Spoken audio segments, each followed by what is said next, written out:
manajemen yang mungkin belum dikukuhkan. Ini suatu saat nanti mungkin akan jadi, kalau saya sudah kemukakan berkali-kali dan menjadi itu adalah manajemen ketoprak namanya. Manajemen leadership, pengelolaan organisasi dengan gaya ketoprak. Nah, apa itu artinya? Jadi ketoprak itu kan kayak sandiwara, kayak drama. Di situ ada peran-peran.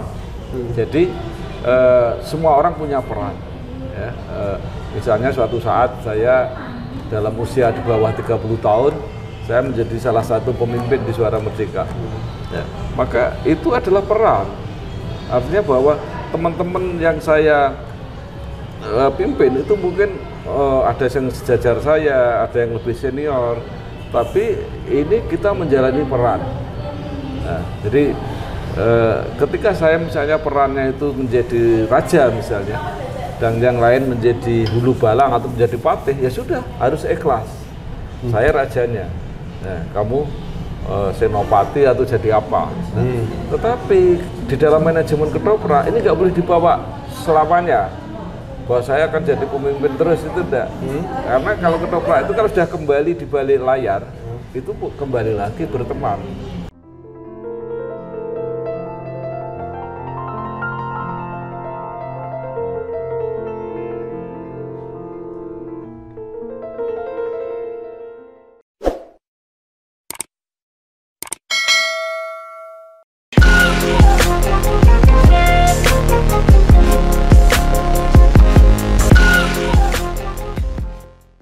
Ya, assalamualaikum warahmatullahi wabarakatuh. Kembali lagi bersama saya Bambang GR Sadono di program Sadono dan Sadono di channel Bangsa TV, di mana nih episode terbaru.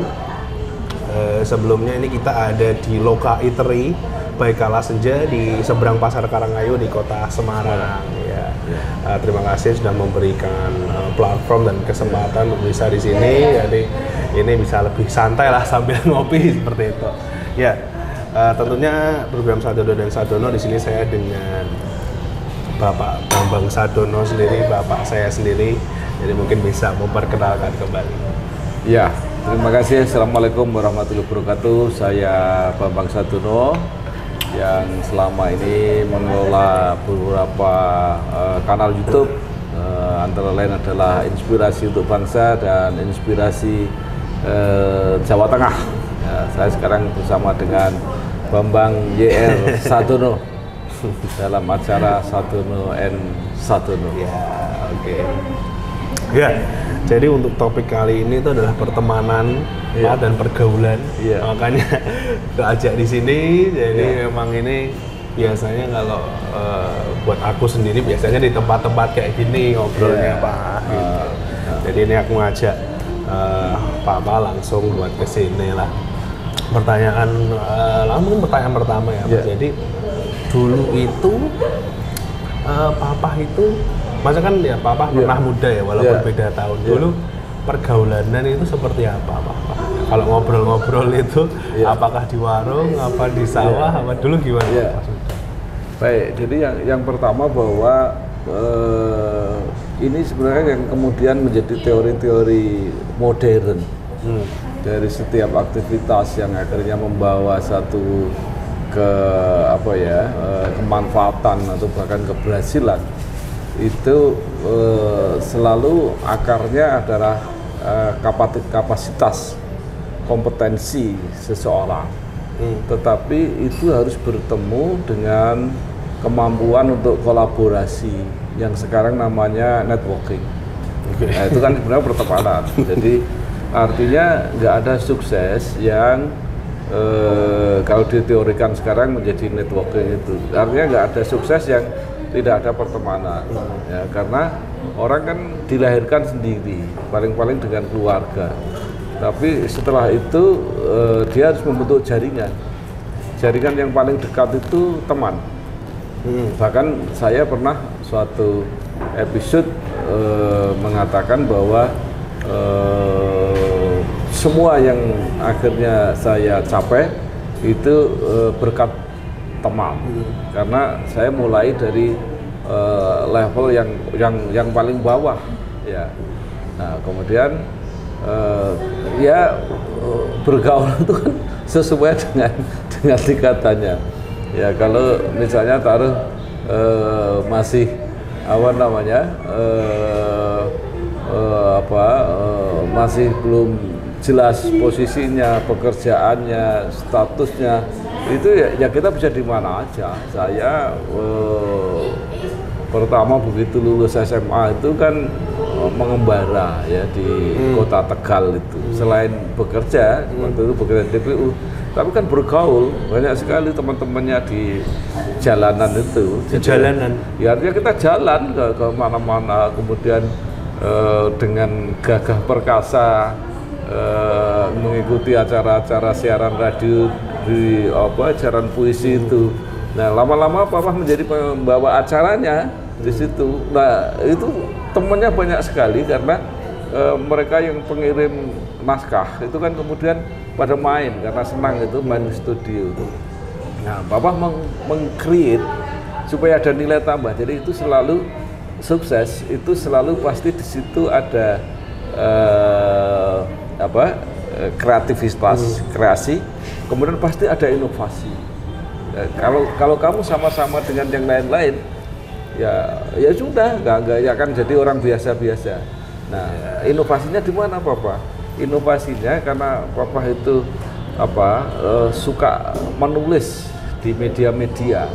Jadi selain membawakan acara itu, puisi-puisi yang saya anggap bagus, saya kirim ke media. Itu nggak pernah dilakukan oleh yang lain. Nah, kemudian dimual. Nah, mereka merasa ada nilai tambah. Oh, kalau saya aktif dulu namanya RSPD Kota Tegal, menulis puisi di RSPD Kota Tegal itu bisa dimuat di media. Wah, itu makin banyak sekali, temennya banyak sekali. Nah, coba bayangin pada waktu itu, Papa juga nulis di majalah namanya Sahabat Pena. Jadi itu khusus orang-orang yang mungkin tidak mampu bersahabat dengan cara yang mewah gitu ya, hanya bersahabat dengan surat menyurat itu. Nah, apa yang terjadi? Papa menjadi ketua perkumpulan Sahabat Pena Kota Tegal, namanya PSPI. Kemudian PSPI ini cabangnya di mana-mana. Suatu saat PSPI se-Jawa Barat itu mengadakan pertemuan di Indramayu, musyawarah daerah. Papa dari Tegal diundang menjadi peninjau. Wow, temennya kan banyak sekali itu dari orang itu. Kemudian mengadakan pertemuan di Bandung, Papa datang. Jadi bayangin Papa berangkat naik bis dari Tegal, lalu gitu, cari teman, makan di pinggir jalan, makan nasi goreng. Jadi itu demi membuat jaringan. Jadi, temennya banyak sekali, suratnya sampai kayak gitu. Nah, itulah gaya bagaimana berteman. Nah, nanti setelah mulai kuliah ya kita main. Itu sebelum kuliah? Itu sebelum kuliah. Mama hasil lulusan SMA, bayangin sudah ngerjain kayak gitu. Temennya seluruh Indonesia. Ya, soalnya aku bilang kalau ya mungkin kalau buat pertemanan yang kayak gitu masih cukup asing gitu sih. Itu kan pertemanan berdasarkan profesi gitu-gitu ya. Ini kan aku kan masih bidang udah ada, magang udah ada, tapi pertemanannya kan bukan berteman untuk mendapatkan nilai plus atau apa gitu, terus ngelihat Iza yang berteman sama yang nyambung aja gitu. Kan beda, Pak. Iya, gini, kamu temen jangan pilih-pilih. Jadi berteman aja. Itu teman saya di Sahabat Pena itu ada yang pegawai vulkanisir ban itu loh. Jadi tugasnya tiap hari keliling mencari ban-ban yang sudah rusak itu, kemudian dibawa ada yang kayak gitu, ada yang tukang pom bensin, ada yang macam-macam mana kayak gitu. Nah, kenapa itu? Karena suatu saat kita bisa diseleksi mana yang ada hubungannya dengan kita. Itu bisa. Iya. Jadi nggak usah semua.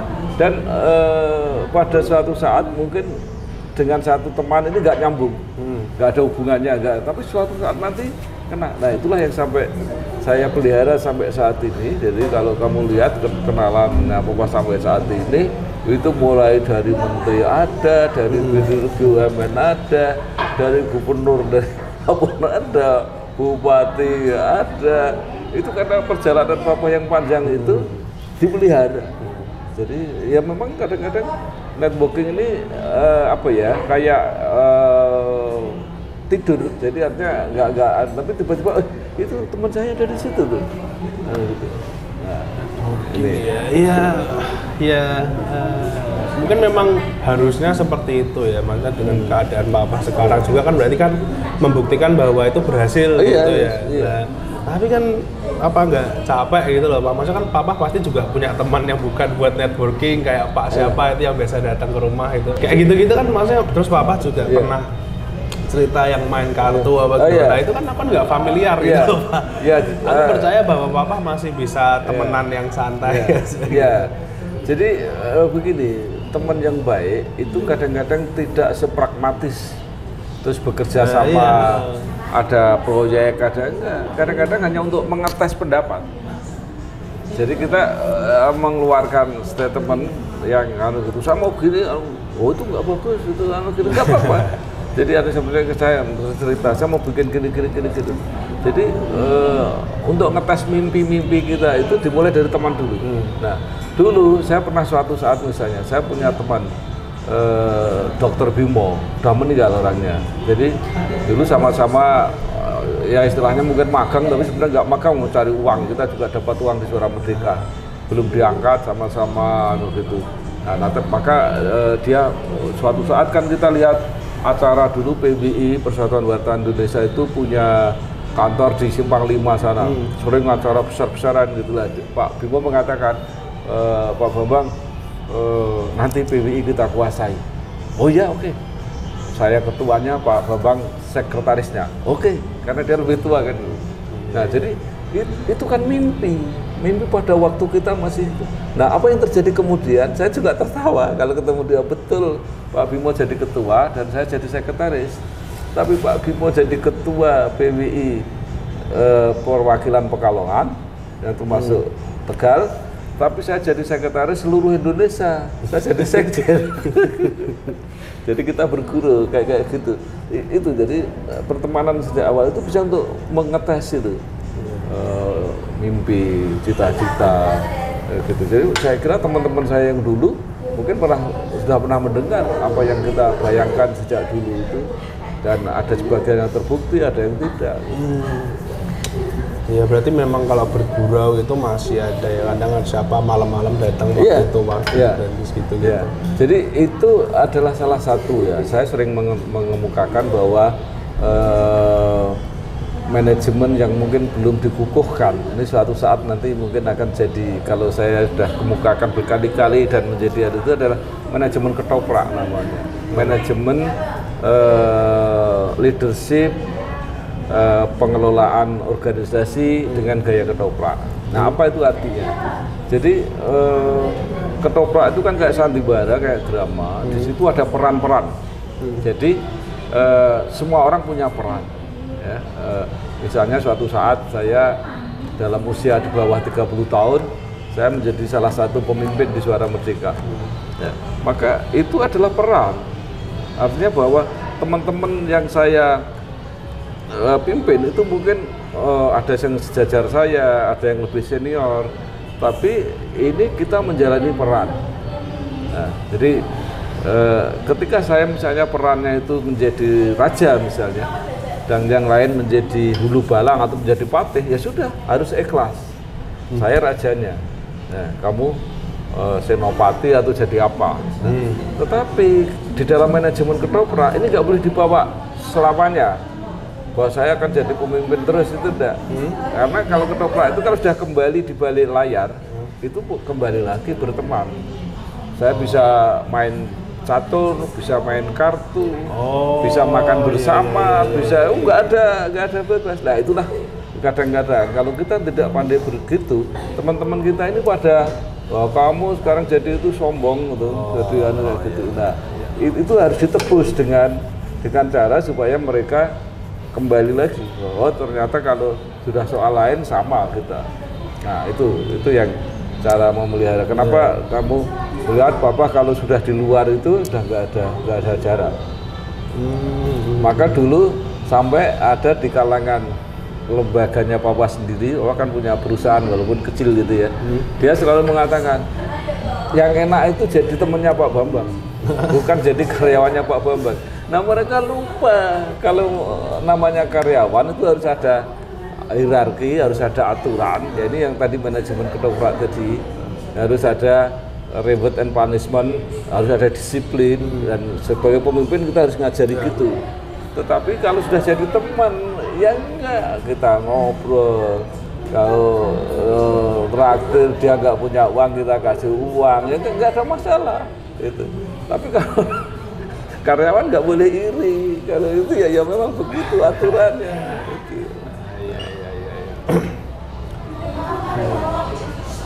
Terus mungkin lanjut bicarain tren ya, Pak. Misalnya kan tren zaman sekarang sama zaman dulu kan beda. Ya. Nah itu Papa dulu menghindari tren yang mana dan itu tren yang mana dalam berteman gitu? Apakah kayak menghindari pulang malam atau gimana? Gitu kayak hal-hal apa yang Papa ikutin dari teman-temannya Papa? Ya, jadi saya kembali menjadikan teman itu untuk membentuk apa ya suasana yang kita sendiri kita senang, kita menambah semangat, tapi jangan sampai hanyut. Jangan sampai hanyut. Hanyut itu artinya kita nggak dapat manfaat apa-apa, tapi kita hanyut. Misalnya kita di kafe kayak begini, itu kan ada orang yang terjebak pada menikmati kenyamanan. Yeah. Tapi seharusnya kan dibalik, dengan situasi yang kayak begini membuat kita bisa berpikir lebih jernih, bisa membuat program yang lebih tajam, bisa itu yang harus dilakukan. Tapi kalau kita sekedar hanya untuk menikmati kenyamanannya itu yang dikatakan apapun bisa jadi candu. Jadi kita hanya kayak gitu. Nah, itulah yang menyebabkan begini. Saya ini lama di lapangan sebagai wartawan. Nah, yang namanya godaan itu segala godaan di situ ada. Ya. Mulai yang paling sederhana misalnya minuman keras. Tapi saya aneh. Ya ini mohon maaf ya, mungkin bagi teman-teman yang saya bir aja nggak bisa. Gitu. Jadi itu apalagi sampai lebih jauh lagi. Jadi artinya saya bisa mempertahankan jati diri saya di lingkungan yang seperti itu. Gitu. Jadi jangan sampai kamu boleh bergaul dengan siapapun, tapi jati diri itu harus tetap dipelihara. Tentu dengan segala etika dan sebagainya. Artinya kalau cara menolak dan sebagainya, cara menghindar itu juga harus pinter-pinter. Saya pernah punya grup wartawan, ya, yang kalau waktu misalnya libur atau waktu santai itu senang berkelana kemana-mana. Tapi karena saya tahu saya nggak begitu cocok gitu, saya nggak pernah ikut. Ya. Tapi saya juga pernah punya grup yang hobinya itu main kartu. Itu bisa perjalanan naik bis dari Semarang ke Jakarta pulang pergi itu main kartu terus, nggak pernah berhenti. Ya. Karena menurut saya sih itu resikonya nggak ada atau nggak terlalu tinggi lah. Kalau misalnya pakai uang itu kalah-kalahnya juga seberapa, nggak banyak, dan itu untuk teman sendiri, jadi nggak ada resikonya nggak ada. Tapi Bapak nggak pernah kepikiran kayak wah ini aku kelewatan masa mudanya ini gitu, jadi kayak masa muda kan ada waktu, ada itu. Sekarang kan jadi nggak bisa menikmati. Pernah kepikiran ini? Itu harus ada tanda-tanda. Artinya saya menggunakan tanda-tanda bahwa memang itu dimanfaatkan, tapi begitu ada tanda yang menyatakan bahwa enggak, ini waktunya kamu udah waktunya bertanggung jawab gitu ya.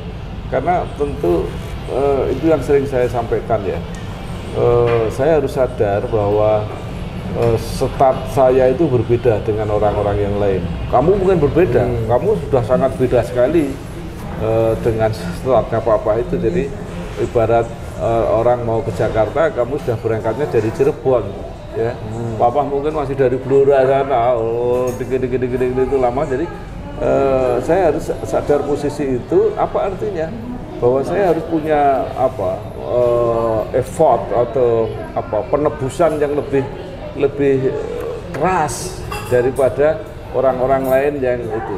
Kalau saya ingin melampaui dia, berarti saya harus lebih keras. Nah, dia salahnya sendiri kalau dia terlena malah banyak asik gitu, malah nggak jalan-jalan, kayak gitu.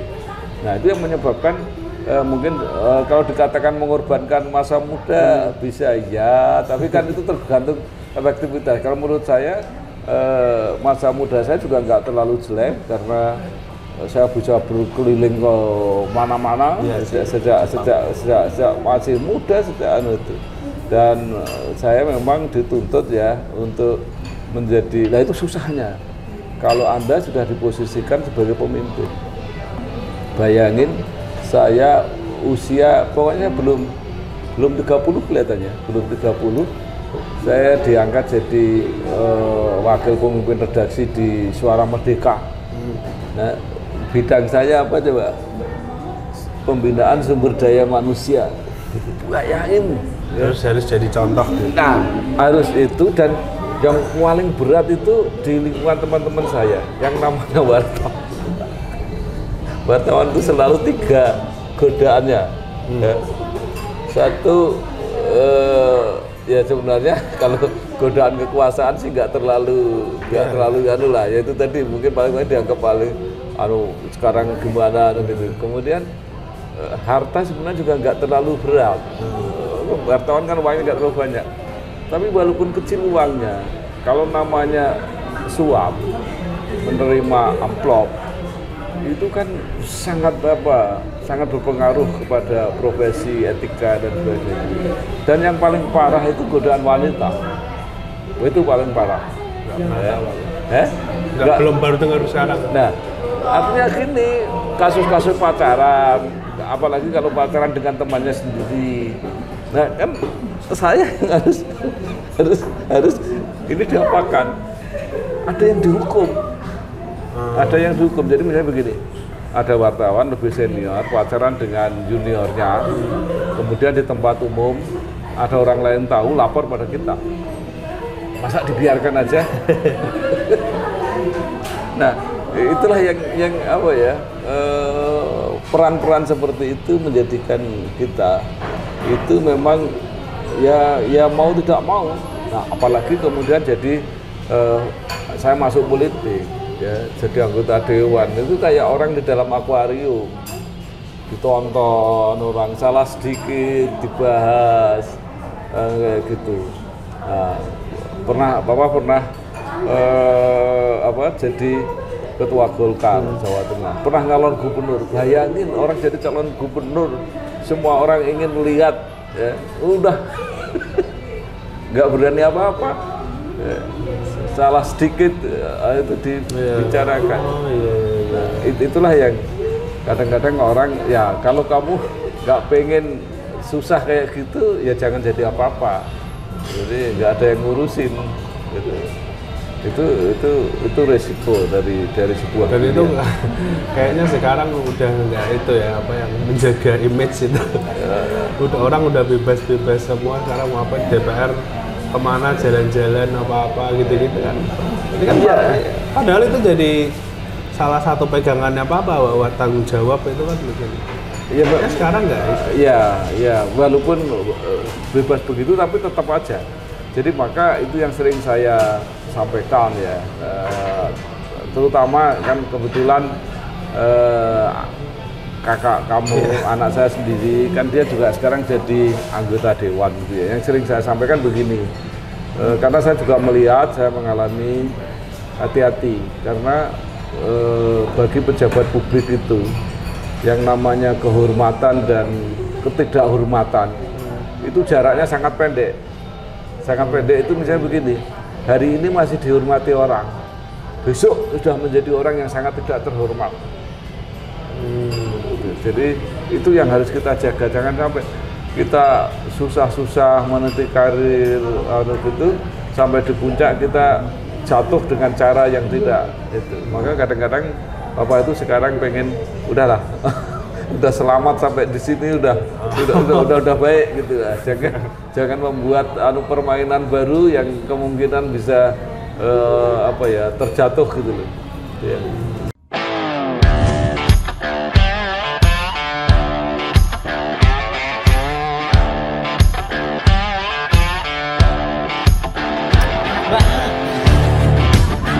Cipol, minuman asli Pemalang, hilangkan dahagamu, rasakan kesegarannya.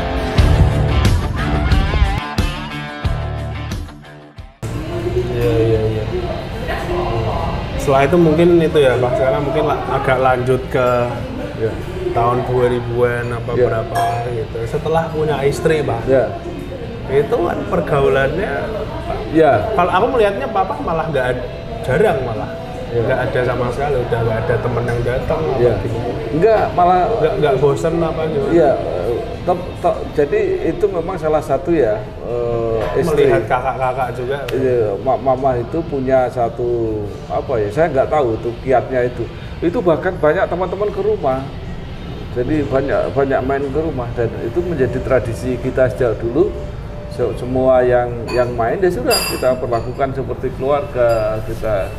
Itu jadi kan kita juga sering dulu main-main di rumah. Nah cuma setelah Papa banyak di politik itu yang mulai jarang. Kenapa? Ya karena itu tadi Papa apapun yang kita lakukan kan disorot orang.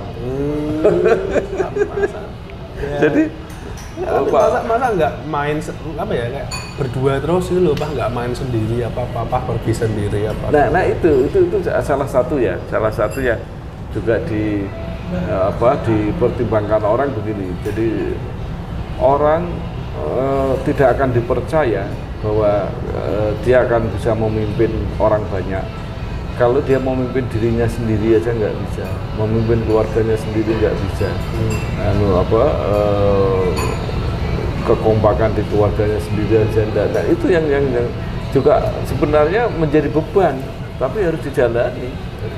Jadi nggak boleh. Tapi kan nggak harus kayak Mas Fandi juga kadang-kadang main sendiri, Mas Rizky main sendiri. Mereka beda. Mereka bukan orang publik yang akan disoroti. Itu jadi memang ada kebebasan kayak gitu. Kalau Papa begitu masuk itu nggak mungkin. Jadi itu pilihan-pilihan yang berat. Kalau memang nggak mau ya udah nggak, jangan masuk ke situ. Makanya kan kadang-kadang orang sering pada tidak tahu dia mau masuki dunia yang seperti apa. Jadi hanya ikut-ikutan, kita pengen jadi anggota dewan ya, pengen kayak gitu, dia nggak tahu dunia itu seperti apa. Nah, maka sekarang saya ingin memberitahu ya, jangan terlalu silau karena saya sudah tahu. Jadi misalnya dari segi uang ya, gajinya nggak banyak, dikira gajinya nanti belum enggak. Ya memang dapat tunjangan ini itu. Tapi kalau dilihat dari kos yang harus itu juga nggak banyak. Papa banyak melihat contoh buruk kayak gitu tak, masa dapat impresi bahwa harus menjaga itu? Kan teman-temannya Papa banyak, teman-temannya Papa yang tadinya baru berkegiatan, tiba-tiba banyak sekali yang kemudian kena, ditahan, Papa harus nengok dan sebagainya, itu banyak. Tapi maka itu yang membuat ya harusnya kita belajar ya, kalau memang mau masuk ke situ ya niatnya harus dibulatkan bahwa kita memang niatnya mengabdi. Kalau enggak bisa. Ini mungkin aku belum masuk ya, karena kan aku belum itu dunia kerja, ini masih mau ngejar pendidikan. Tapi kayaknya kok semakin dewasa nanti semakin banyak perbedaan kayak ini kolega, ini teman, ini sahabat gitu. Enggak apa-apa. Itu alamiah aja akan terseleksi. Jadi kalau kamu sudah sampai kepada tingkat sahabat ya, teman kan paling tinggi kan sahabat. Itu kalau kamu sudah bisa curhat, tidak hanya masalah pekerjaan, tidak akan masalah-masalah yang jadi wacana pada umumnya. Tapi kalau sudah bicara mengenai hakikat hidup, sudah prinsip-prinsip pilihan-pilihan dalam kehidupan, ya, filsafat, sudah itulah sahabat. Bahwa ada beberapa orang yang bisa bicara sampai situ. Aku kenal kan? Ya, kenal, pasti kamu kenal. Cuma sudah lama nggak ketemu. Pasti nanti suatu saat kalau ketemu ngomongnya sudah kayak begitu. Jadi sudah nggak ada. Mungkin malah lebih dari keluarga. Terus ya moga-moga keluarga kita nggak ada ya. Tapi mungkin ini agak geser sedikit, tapi masih nyambung. Hubungan antar keluarga dalam pergaulan itu kan dari sisi mama juga banyak dinamika, sisi papa banyak dinamika. Aku sejauh ini merasa kayaknya keluarga kita udah keren banget, udah nggak deket saling perhatikan. Aku juga merasa dikasih kanan bisa dibilang. Lah itu kira-kira itu kayak bakal ada yang harus hati-hatikan ya? Iya, kelihatannya saya dan mama itu belajar dari keluarga masing-masing. Jadi keluarga masing-masing, sebenarnya hampir semua keluarga pasti punya persoalan, punya masalah. Tetapi kemudian saya berusaha belajar, mama juga berusaha belajar bahwa sesuatu yang penting itu nomor satu adalah ikhlas membantu, ikhlas tolong menolong dan keluarga. Intinya itu. Kalau ada yang sulit apapun kesulitannya kita harus ikhlas untuk membantu. Dan Papa kan punya prinsip bahwa seseorang itu pada akhirnya puncak keberhasilannya itu kalau dia sudah mandiri. Jadi dia harus punya ngurus sendiri, maka basic yang paling penting itu adalah pendidikan.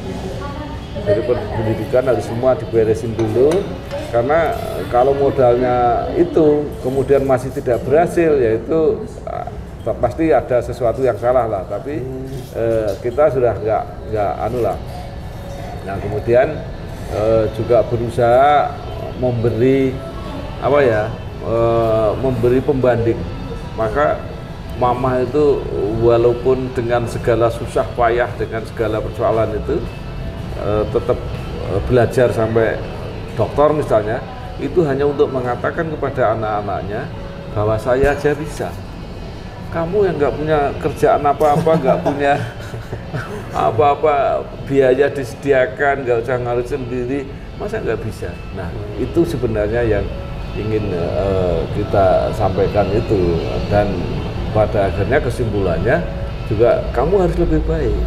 Makanya saya kadang-kadang kalau dengan mama itu nggak mesti serasa dur-dur, cukup, karena apa? Nanti anak-anakmu kesulitan untuk melampaui.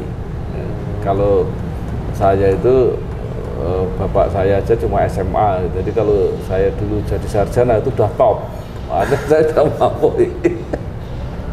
Itu jadi apalagi kalau saya sampai dokter misalnya, ya itu sudah. Nah sekarang kan yang jadi berat karena ini anak-anak kan, termasuk kamu, papa dokter, mama dokter, ya Mbak Lintang dokter, ya kamu masa nggak bisa? Ya itu jadi tujuan lah sebenarnya, udah pasti bakal dikejar juga sih. Terus ini pertanyaan terakhir Pak, ini waktu itu sempat ngobrol-ngobrol di ruang keluarga tentang kalau masih muda memang baiknya dicoba semua daripada nanti nakalnya belakangan pas sudah itu. Tapi ada juga yang bilang mending nakalnya sekarang supaya nanti nggak penasaran lagi lah. Itu Papa melihatnya gimana sebetulnya? Ya, artinya begini. Ya idealnya kan nggak nakal semua. Iya, nah, artinya gitu loh, di dalam proses pendewasaan perjalanan itu beri kesempatan orang untuk berbuat salah. Itu sebenarnya. Jadi jarak aku harus salah gitu ya. Bukan itu, tapi kalaupun salah itu harus dimaklumi ya, karena dia bisa belajar dari kesalahan. Ini kok salah ya, kalau salah kok akibatnya begini. Walaupun sudah diberi teori-teori, itu kan untuk memperkecil kesalahan sebenarnya, beri nasihat. Tapi kalau hanya diberi teori tok, nggak boleh mencoba, itu kan dia nggak punya pengalaman. Jadi misalnya kalau orang melakukan kamu jangan gini, akhirnya anaknya nggak berani berbuat apa-apa, cuma diem aja gitu. Nah itu yang maksud saya, biar salah juga biar nggak apa-apa. Tetapi juga dengan kesadaran bahwa dengan kesalahan ini untuk menjadi lebih baik. Dan kenapa kesalahan itu lebih baik pada waktu masih muda?